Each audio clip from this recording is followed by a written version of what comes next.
दोस्तों नमस्कार। यदि आपके भी नवंबर के महीने में खेत खाली हैं और आप सब्जी वर्गीय फसल में रुचि रखते हो तो नवंबर महीने में ये 5 से 7 सब्जियां अवश्य लगाएं, जो आगे चलकर एक तरफ तो जहां बढ़िया मंडी रेट देती हैं, वहीं दूसरी तरफ इनका उत्पादन भी अच्छा लिया जाता है। अब यह नवंबर का महीना है, इसके अंदर गर्मियों का सीजन तो समझो आप बिल्कुल ख़त्म हो चुका है। इसमें हर रोज़ अब तापमान कम होता चला जाएगा, तो इस महीने लगाने वाली सब्जियां में अगर आपने थोड़ी सी भी भूल कर दी या फिर आपने उन सब्जियों का सिलेक्शन करते वक्त भी थोड़ी सी चूक किया, आपका लगाया हुआ एक तरफ तो इन्वेस्टमेंट डूबो सकता है।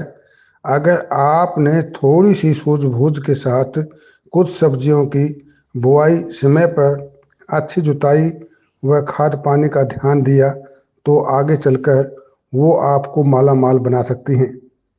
तो चलो बिना समय वेस्ट किए हुए इन चुनिंदा सब्जियों के बारे में जानें। नंबर 1 पर मिर्ची की खेती करें।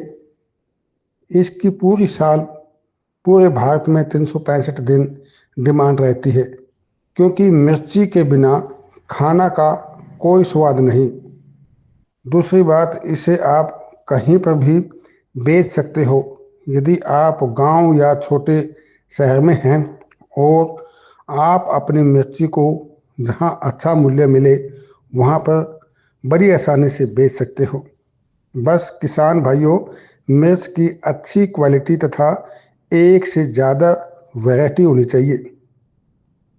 अपने एरिया के अनुसार जिसकी डिमांड ज़्यादा हो वही लगाने से फ़ायदा होता है। पहले नर्सरी तैयार करें तथा फिर मैड बना करके पानी की सही निकासी के साथ यदि मल्चिंग करते हैं तथा खाद पानी व गुडाई निडाई का पूरा ध्यान दिया तो ये नवंबर में लगाई हुई मिर्च जनवरी फरवरी व मार्च तक चलेगी, जिसके कारण आपको अच्छा फायदा होगा। इसके बाद शिमला मिर्च की बुआई करें। दोस्तों, शिमला मिर्च इस साल इसके बाजार भाव अब तक नीचे नहीं आई, यानी कि डिमांड व भाव अभी भी अच्छे हैं। यदि मैं ये कहूँ कि इस बार यदि किसी फसल ने किसान को इनकम बढ़ाई है तो वह है शिमला मिर्च, और जो नवंबर या दिसंबर महीने में लगाई जाती है तो वह जब शुरुआत में स्टार्ट होती है जनवरी फरवरी मार्च में, इनके रेट ठीक ठाक ही मिलते हैं। यदि सर्दी या पाले से इसे बचा पाए तो ये फसल किसान के लिए अति उत्तम मानी जाती है, जिससे काफ़ी फायदा होगा। इसके बाद अगेती मटर की खेती करें।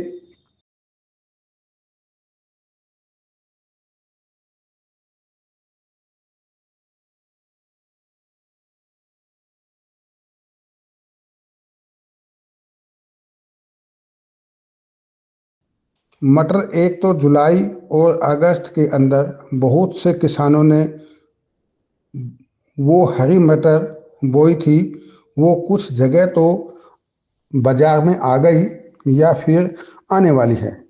इसके बाजार भाव तो 100% अच्छे मिलेंगे। वैसे शुरुआती भाव तो 50 से लेकर के 80 रुपये केजी तक भी मिलेंगे, लेकिन आगे जा कर के इसके रेट थोड़े से कम हो जाते हैं, क्योंकि एकदम ज़्यादा सप्लाई के कारण यह हर साल ऐसे ही होता है। यदि नवंबर 15 तारीख के बाद आप इस मटर की खेती करते हैं, वो मटर आपके लिए बहुत ही फायदेमंद होंगे, क्योंकि 60 दिन के बाद जब आप हार्वेस्टिंग के बाद बाजार में जाएंगे तब आपको अच्छे रेट मिलेंगे, जिससे फायदा ही फायदा होगा। इसके बाद फूल गोभी और पत्ता गोभी की खेती कर सकते हैं। इसे भी नर्सरी तैयार करके लगाएं।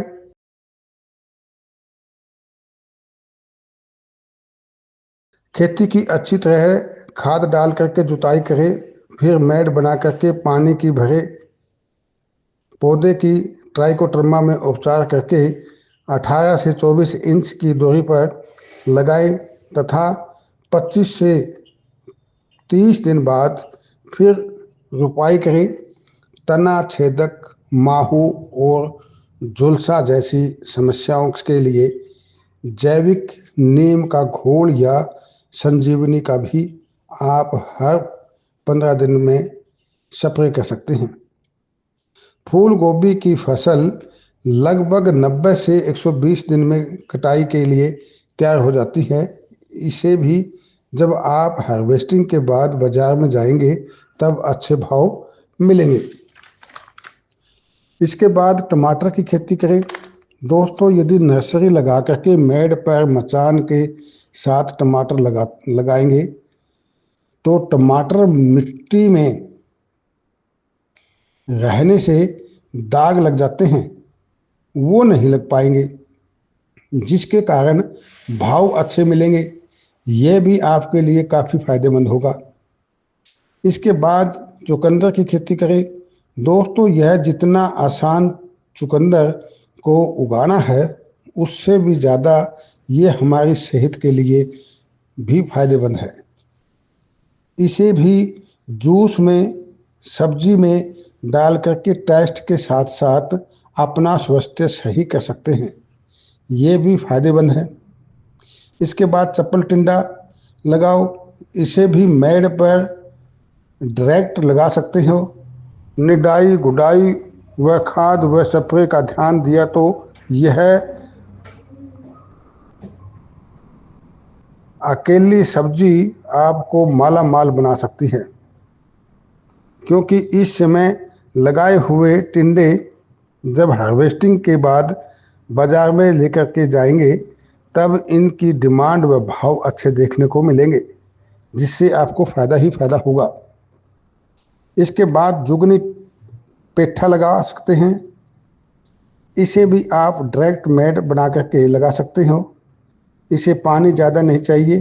यदि दवाई, खाद व स्प्रे पर ध्यान दिया तो यह सब्जी वर्गीय फसल भी आपके लिए काफ़ी फायदेमंद होगी।